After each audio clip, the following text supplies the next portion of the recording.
In the past, because Europe was in power, or the European was in power, and the center of power was based in Europe, and when I say Europe, I mean England, all of them, same thing, the European.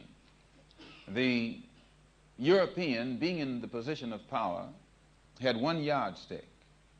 He didn't use anybody else's yardstick. His yardstick was the yardstick. His definition was the definition. What he said was all there was to be said. The non-Europeans weren't in a position to say anything. They weren't in a position to use their own brain and come up with their own definition. They weren't in a position even to bring their yardstick out of the closet. But what has happened, and most Europeans don't realize it, time has changed.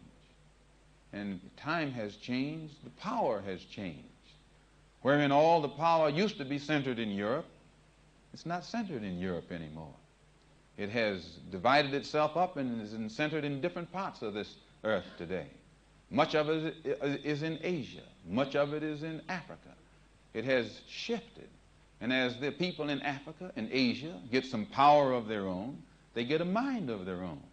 They start seeing with their own eyes and listening with their own ears and speaking with their own mouth and coming to definitions from their own brain.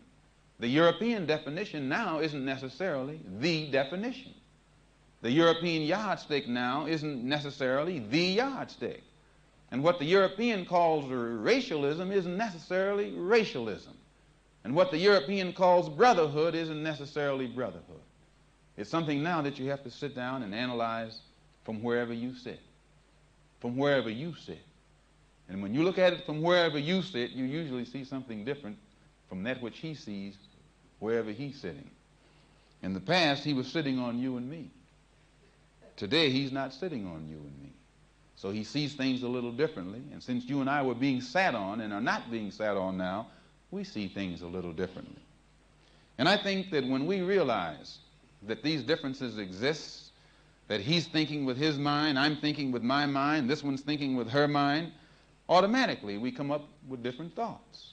When we respect each other's right to analyze things with our own mind and from our own point of view, then we won't clash as violently as we will clash if we think all of us are going to do this together, that together, or what you call racialism is what I call racialism.